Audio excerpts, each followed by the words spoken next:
Hello, beautiful people! Good morning! Welcome back to our channel. It's Chris and P. For today's video, I will be telling you that yes! We got approved! So, this is the story mga pangga. No, we have the biometrics yesterday and we received the email today that our visa got approved.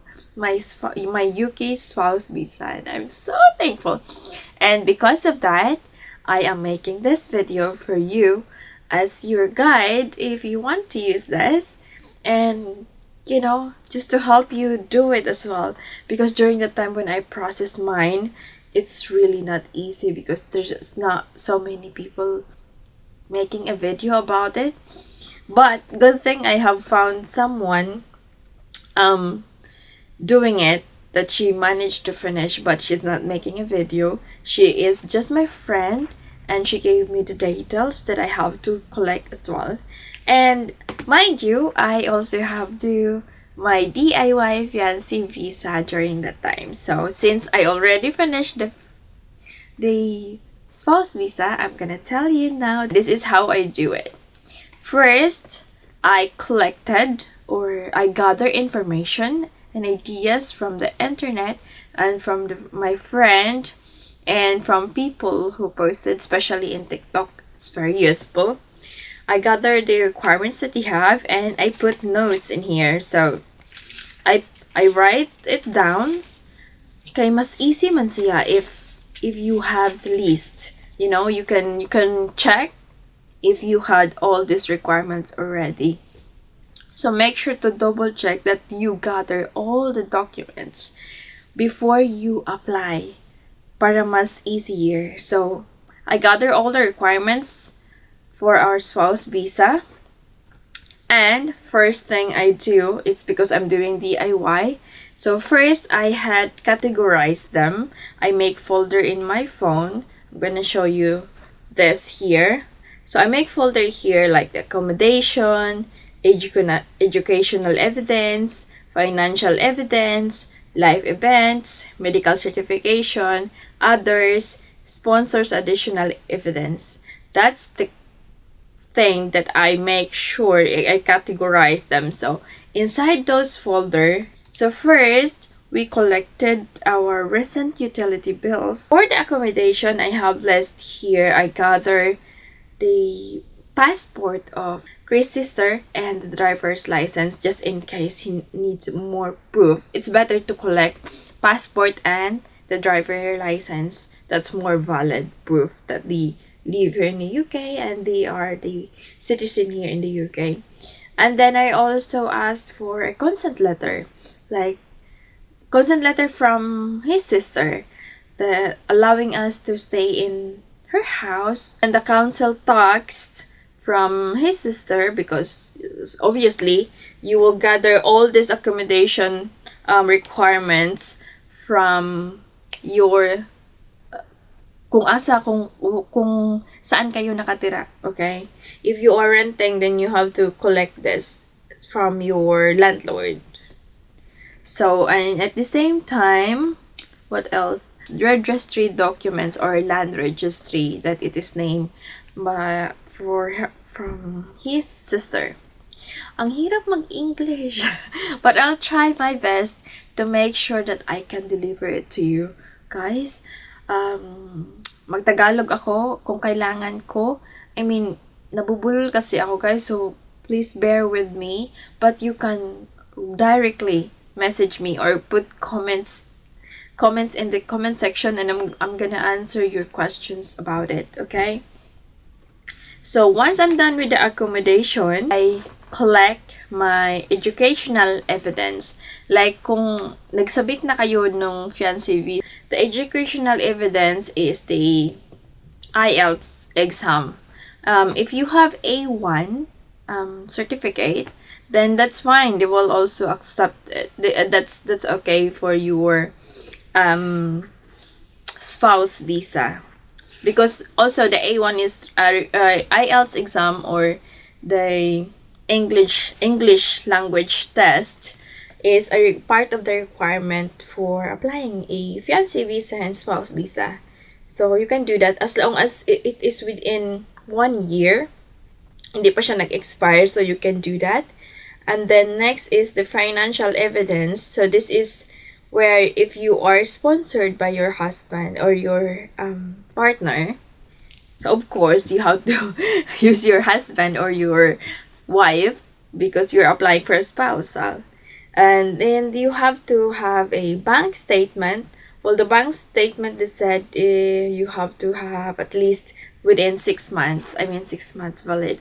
6 months. How do you call it? Basta 6 months siya ba from, for example, June to today. So you have from January, February, March, April, May, June, or you started December, January, February, March, April, May. So that's 6 months. And just to make sure, well, naninigurado lang po kami. So, I submitted 8 bank statement. So, I started from October, November, December, January, February, March, April, May. So, that 8 months. Because we submitted June 5. So, okay lang na hindi ko sinali yung June kasi latest naman yun. Within 28 days pa rin naman yun. So, the bank statement and then the payslip. So, the payslip as well goes the same. 8 months. So, from October 2024, October 2024, November, December 2024, up to January, February, March, April, May 2025. So, that's how I submitted it. With 8 months payslip, but within 28-day rule. And then next to that is you have to have your partners. If he's working, I don't know if he is owning a job and working as a private, is working an owner. Kung owner siya ng company, I don't know guys, but if he's working, so you have to gather this certificate of employment from your partner, then the confirming letter from his employer or her employer. Ano lang siya guys, nakalagay doon yung date, kung kailan siya ginawa, and then ipastate mo doon yung, wait lang, I'm gonna open this so that I have a good, the confirmation. So, nakalagay doon yung name of the company, their address, and then kung kailan ginawa yung letter, and then lagay mo lang doon to whom it may concern. It's up to his or her employer, kung paano nila gawin yun. Basta confirming letter from them that includes the name of your partner, kung kailan sila nag-start ng work there, the expected salary, like for a whole year, total expected salary. And then, ayun, name ng nag-sign or name ng nagbigay ng letter on behalf or the owner's name or whatever. As long as my signature, make sure. So that's it you need guys. Name of the company, the date that it's made, the letter was made, and then when did you started, how much is the expected salary. I think that's it lang naman yung kailangan mong guys, i-prove. And then next is the P60. So since we are applying on 2025, I have to submit at least 2 P60. This is your sa ato about like end of year certificate. Ganun nakalagay doon yung magkano yung na-earn mo within 1 year, or within this year, your total amount, and then, and so on and so forth. Basta, makita mo yan. Alam ng partner nyo yan kung ano yung P60. Don't worry, guys. Alam nila yan kung ano yan. Ilagay nyo lang yung list na yan. So, that will fall into your financial evidence. So, recap lang bank statement, payslip, certificate of employment, letter from employer, the P60. So, that's your financial evidence. Sa life events naman mga pangga this is where your proof of relationship, dito na fall yung travel ninyo, yung mga call logs, social media posts, video calls, boarding passes, and the engagement ring. So I also categorize them inside this folder, like inside the folder of live events. I put another folder called logs. So depende lang sa inyo mga pangga kung paano nyo yun gagawin. At least, I guess, I'm submitting the 2, 4, 6, 8. 8 months na nagsubmit na.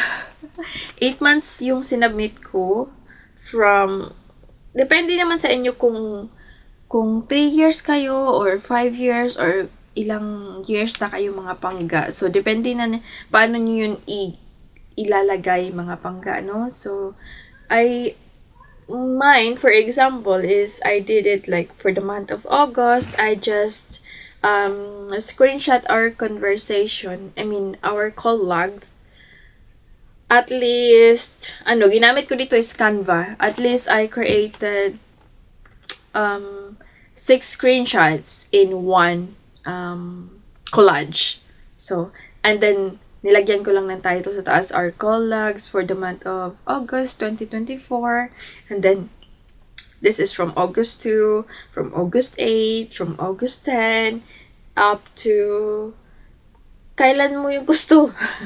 Pero I suggest mga 6, at least 6 screenshots para mabasa din nila. Wag nang damihan yung yung paglagay nyo sa collage para yung visible din ba, yung makikita pa rin yung yung conversation, yung call logs na register doon. Oh my gosh. Paano ba yan? Ang hirap na. Hindi pala mga pangga, please bear with me. Hindi naman pala madali itong mag-video ng ganito, pero I'm trying my best to help you do this. So, at least 6 screenshot in one collage. So, per month, ha? And then, because I do this 8 collage is because 8 months lang yung relationship. 8 months walang kami nung nag-apply kami dito ni Habi, no? Ang bilis namin nag-apply. Pero yung iba, nag-apply sila for 3 years. So, ayaw mo naman na damihan masyado yung yung mga screenshots. So, basta as long as you have those proof na nag-talking kayo, no? I think if you've been talking for 3 years, pwede na siguro yun yung at least 3 screenshots per month. Tapos half dito na title and then half para sa isang collage nyo, at least naglagay kayo ng 2 months, 'di ba? August screenshots and September and then May, June, or pabalik, no? August, September, October, November, then December, January, ganun. Depende na sa inyo guys kung paano nyo yung gagawin, basta nakalagay lang doon. Hindi naman lahat talaga siguro na conversation ay. Basta from the beginning up to the latest, may masabit lang kayo. Okay na yan, hindi naman. Feeling ko hindi nga tinignan nila. Pero it's part of the requirement. So, I submitted here and then I put the title para mas madali siyang makita nila. Proof of relationship, Chris and Ping call logs. Ganon yung nilagay ko. Tapos, for the month of August 2024. So, ganyan yung nagiging file name ko. Para pag tingin nila, proof of relationship, ganyan. Mabilisan lang siguro makita nila yan. And then, also, social media post, at least 4 lang yung nilagay. Sinubmit ko na guys, na collage. And then, sa collage na yan, naglagay lang ako ng at least 4 screenshot. Yung nag-post ako ng, ng screenshot ng picture namin together ni Habi na nandun sa, niya. Ow, shit. Sorry guys, my legs giging cramp. Ayoko nang hawakan to. Basta ito yung dami ng documents. So, next is nag-post din ako dito ng guys, this is just a ano lang ha, you don't need to follow the way I do it, pero example lang ito. So, naglagay ako ng engage photo namin sa Facebook. Nag-upload ako niyan. So, I screenshot that date. And, sinama ko na din yung likes and comments nila. I mean, hindi yung comments na words nila, but like total of comments. Like, makita mo naman yun pag mag-screenshot ka, di ba? Pag nandito yung like, dito yung total of comments. So, ayan lang. I-screenshot mo lang yung photo na yan with your name above or your partner's name or together. Kung tinag mo yung partner mo, it's better, guys, na natag mo yung partner mo para mag-appear dyan yung name that says, you know. But it's fine if it's just your name and then they can see, of course, obviously, when you're together. That's it. So, at least 4 lang sa isang collage. And then, I submitted at least 4 collage. Para lang at least may nakita sila. Hindi kasi ako mahilig mag-post sa social media, guys, ng pictures. I'm more into a video, so mas prefer ko yung video. But then, they need something like social media. Pero okay lang naman kapag hindi kayo mag-submit. Pero it's better that you submitted this as well. So, video call screenshot, the same with how you do it with your colleagues, guys. I'm sorry, video call screenshot is those kanang may picture kamo nga together ba, then you screenshot that. Of course, pwede ramang gani ninyo. You can just do it on the same day. You just have to change your you just have to change your t-shirt or your outfit, guys. They will not know that. It's because it doesn't have a date in a video call screenshot. So, I just make one screenshot of that. I mean, one collage with those screenshot of our faces together. So, mga 3, 2, 3, 6, 9, 12? 12? Is it? Guys, ayaw mag-move. So, at least 12 screenshots na I put in one collage. So, as long as makikita yung name, sorry guys, nabubulol ako. As long as makikita yung faces din yung dalawa, it will be recognized in that video call, then that's fine. That's fine, guys. I assure you that's fine. So, I just submitted one. And then, photo of us together. So, this is also needed, guys. So, gamitin nyo lang yung Canva, yung photo collage para mas madami kayong malagay na pictures together in one file. I mean, in one collage, di ba? So, naglagay lang ako doon, proof of relationship, Chris and Pink, picture 1, proof of relationship, Chris and Pink, picture 2, para may file. Lagay mo talaga yung proof of relationship para easy na gani. Yung pag-categorize mo din, alam mo kung saan mo yung ilalagay, di ba? Saan na folder niya it will belong. Para pag mag-upload ka, it will be easier for you kasi may time limit sila mga pangga. So, you have to make sure to double check all of it. But at the same time, you don't need to hurry and, you know, because you already know where it is categorized, so you can easily get it.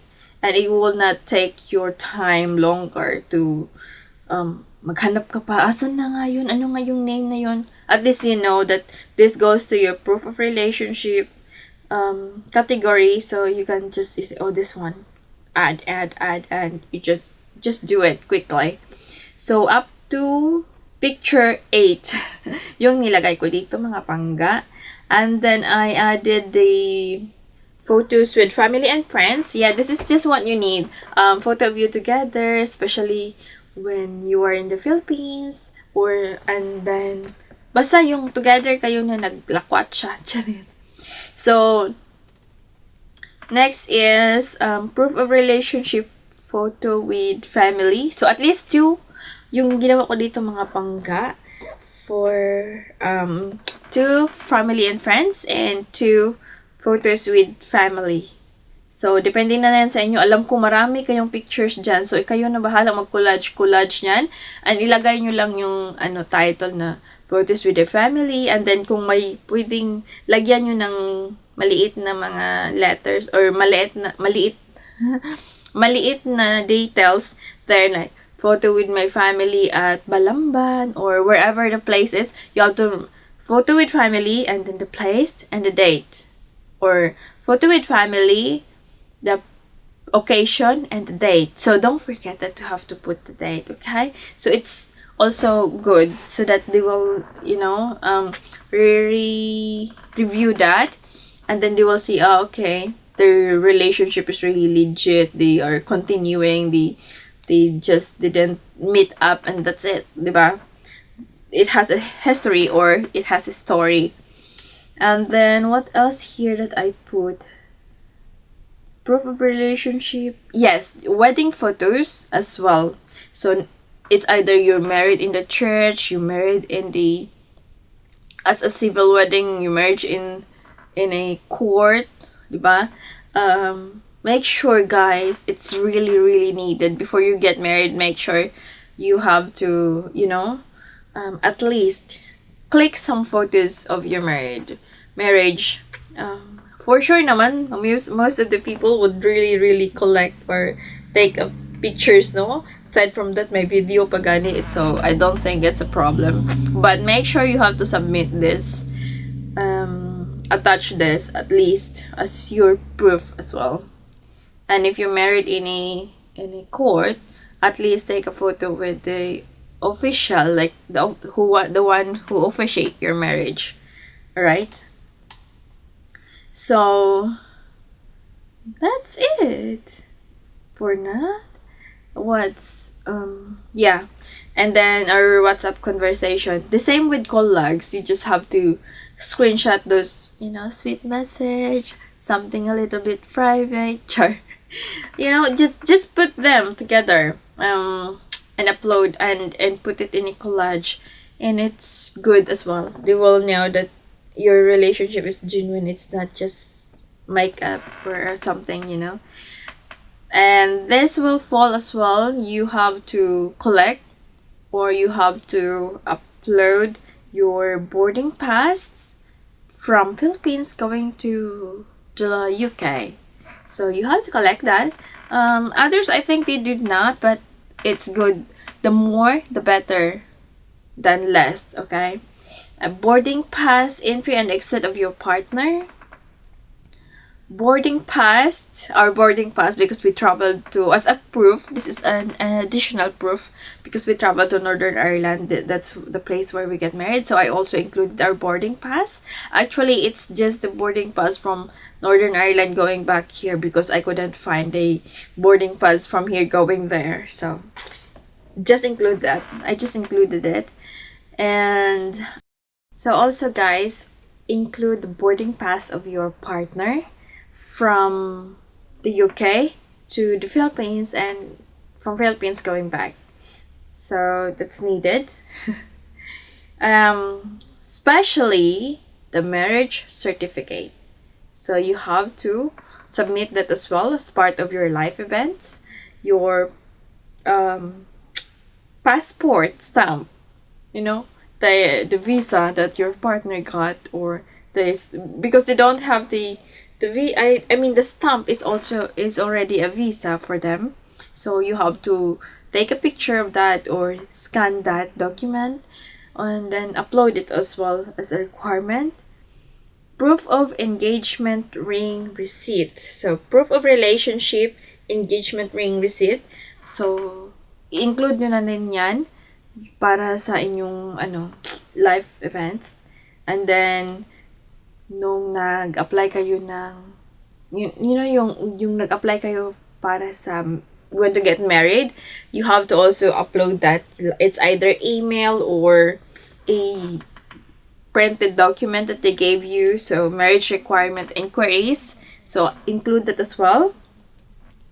Proof of purchase ng engagement ring, nilagay ko na lang din. Pero no need naman, basta nalagay mo na yung yung engagement ring delivery receipt or well, it's better to have more gani. So just do it.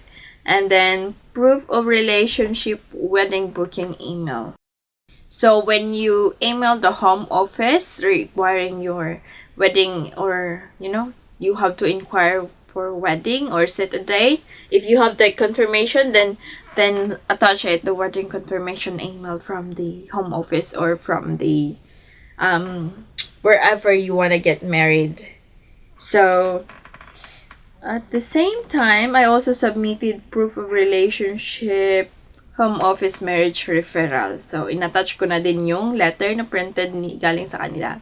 Inattach ko na din yung home office marriage referral. And at the same time,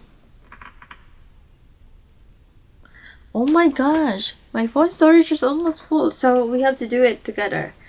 Inattach ko na din yung UK Fiancé Visa, my UK Fiancé Visa na may stamp. Kasi nandun yung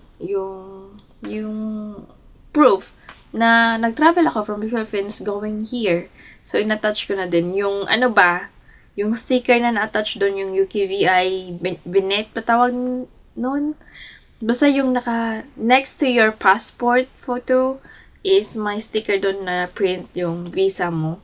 So, i-attach mo din yun, i-scan mo din yun, or i-take mo picture.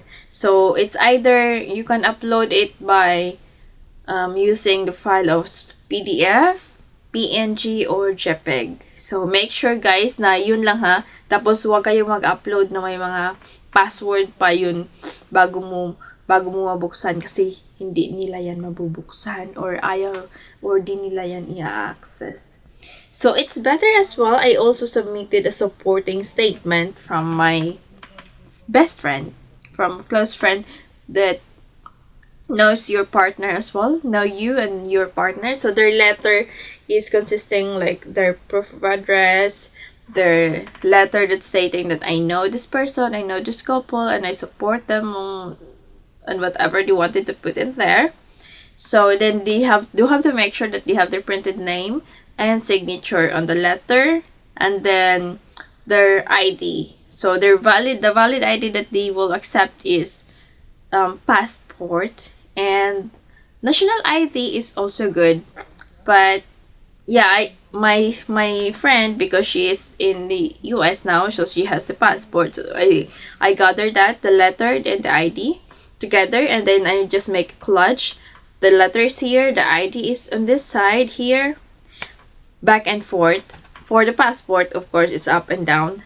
So my sister's letter, because she is a professional teacher, so I attach her pre-RC ID, which is letter and then the ID back and front. I'm sorry. And the same with my close friend. She attached her national ID, so back and front. So that's it, guys. I at least 3. I gathered 3, so it's fine if you have 2. So it's not really actually necessary, but I just to make sure we will get this together, okay? So next to our category is the medical certification. So your medical certification is just the TB test. That's it. Other than that, I think if you have some health issues and doctors thing, I think you have to submit that as well. But yes, I think that's the requirement for the medical actually. But if you just wanted to add your other, not necessarily. So TB test is fine. So this is where, if you have the other requirements that you don't think it will fall in this category, so you can click others. So there are like your birth certificate, because it's not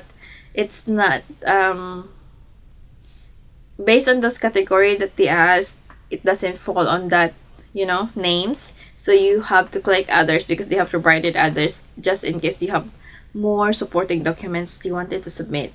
So I put this in others category: birth certificate, baptism, like certificate of the baptism, certificate of live birth, because I have my name adjust or change, like wrong letter I for my princess is it was I mean wrong letter E in my princess, it was changed into I. So I also have submitted that, and in other proof that just to confirm that it was you and the reason why you have this, especially when you are late registered as well. You have to submit the certification, guys. So that's for me. I submitted that. So it's up to you if you want to follow this. But I got approved, so I guess this is good. And then PSA, most of your documents, especially from PSA birth certificate, PSA Sinumar, certificate of marriage, certificate of no marriage, guys, if you are not married. So if you're married, you have to submit your divorce decree as well. They will ask you that. So yeah, I think that's all for my others. Next, sponsor birth certificate of birth certificate of your sponsor, which is your husband. The divorce decree, if they are divorced, you have to submit that as well. They really need it. If they're not, then you don't have to worry about it. Just keep on going with the birth certificate, their driver license, and their passport bio page. So yun lang yung additional requirement for your sponsor. And then this is the basic, the important thing, your application cover letter. So in fiancé, you have to make your letter and your partner's letter. Your partner will also create his own letter, but it depends on you guys. I think it's fine the way how you really create it. I think you don't have to create your own, create his own, because it's your story. It's your life. So during fiancé, we created separately because my hubby is here and we are in long distance relationship. So I created mine as well. But it's up to you guys. You can just create together.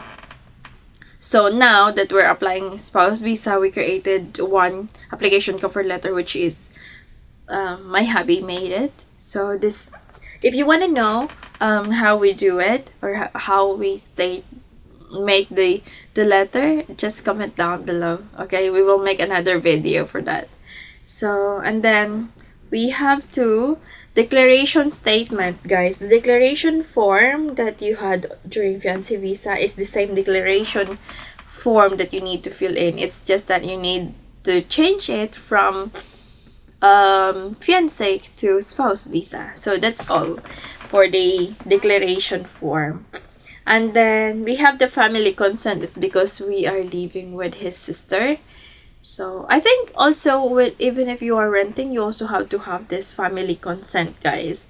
You can see this or you can print this the moment you started applying or you started not uploading, guys. Sign in or you fill up the information before you do pay. So they will have this link that you can click and print the forms. Oh, that's what I'm saying. They have this link that you can print this form, the declaration form, the family consent statement. So you don't have to worry about it. You just have to, the family consent must be signed by the applicant, which is you, of course, your applicant. And then the first page is the applicant. The second page is the family. Or yeah, I make sure that his sister signed the second page, and the third page is my sponsor, which is my husband. So it's that because we are staying at my sister-in-law. So if you are not, I think the last page you just have to sign together. You and your husband, if you are in joint account or in joint you can read it. Just read the form so that you know what I'm talking about. So that's how you do it. And then proof of address. So this is a very challenging part, guys, the correspondence. So you also have to mention this in your letter, that the reason why you can't, or the reason, just state just state there what's the reason why you cannot have correspondence or proof of address, because it's not really easy. But we managed to have at least two here. So I'm gonna tell you how we do it. I mean, because it's not really easy. So the GP, guys, it's not really good to get it, because you will be able to get it when at least 6 months you're staying here. So it's very impossible, because ma-expire na ang imong visa during that time, guys, before they will give you a GP address. So I don't know how others do it, but it's really quite impossible. So they will understand that. And this one, when you're getting a bank statement, I mean bank account, it's not easy as well. You have to apply and at least have one valid or proof of address that you are existing here in the UK, and you cannot provide that because you don't have. And also the driver's license, if you want to get the driving license, how do you say it, practice driver's license or student license, we call it in the Philippines. You also can't do or get that unless you've been here for 6 months. You can apply for that. So we found out that there is a Monzo bank. That's when we apply. We can apply. You can apply it through online. You just have to find the link of Monzo and then fill in there, and then that's it. When you have your passport, that's the requirement when you're applying for a Monzo. You just have to have your passport, and that's it. They're gonna give you a Monzo account, and then of course install or download the app, and then you can have an online access. Once you have an online access, you can request for your bank statement. So that's what I submitted, guys. Like at least mga 1 week or 2 weeks lang yung Monzo account ko na open, then nagprint na ako ng bank statement. 1 week, yes. Kind of like that. Kasi, na talaga, guys, kailangan na namin mag-submit, and then we don't have, actually, yung letter namin is, we're stating there that we cannot really provide. It's very impossible. But then, my hubby found a way that we have this access for, we can apply for the Monzo account, so we did it. And then, the proof of address, guys, since I am under hubby's, GiveGov account, so I have my own name as well there, and then the mail, or wait lang, I'm gonna show you the example. So this is my GiveGov mail, guys. Ito, guys. So it has my name on it there and proof of address. So I don't know if it's valid, but I just submitted it to pang additional na lang ba ng proof of address if they can accept it. And then ginanito ko lang siya, guys. Then pinicturean ko, or if you have your scanner, you can scan it. Pero gamit ko is scanner lang, guys, for all the documents that I submitted. Kung hindi yun nakascan na, gamit ko is scanner. So ganyan lang, yung dito lang na page or na data, yung pinicturean ko, and ayun, sinubmit ko yun together. And my national ID, sinabit ko din yung aking national ID, kasi at some point when you are filling up the form online, na-ask nila yung national ID mo. So it's good na may national ID ka, guys. It's very important as well. So pag wala ka pang national ID, please get it. Kasi kailangan mo din yan. I think you cannot proceed when you don't have the national ID. I don't know, guys, pero nandun kasi part of the requirement, like part of the data that you need to fill in. So after that, guys, Oh my gosh, that's it! That's all, guys. So once you gather everything, then you have to proceed na. You have to go on the gov.uk website. So that's it, guys. That's all the spouse visa requirement that I submitted during my application, and we got approved. So on my next one, I'm gonna create, or you can comment down below if you wanted me to create another video when how we fill in, or how do we fill up the form online and how we submitted it. Basta guys, you can do it. Trust yourself, guys, and more research and ideas and tips how you do it. But I'm gonna put, you see this, you're gonna see how or what's the requirements. I'm gonna put here, or wherever, so wherever you can see all of that. So guys, good luck on your spouse visa application, and hopefully we will get approved and we will deserve it, you know. See you. Thank you guys for watching. I hope you get the knowledge or get an idea with what to do. And bye.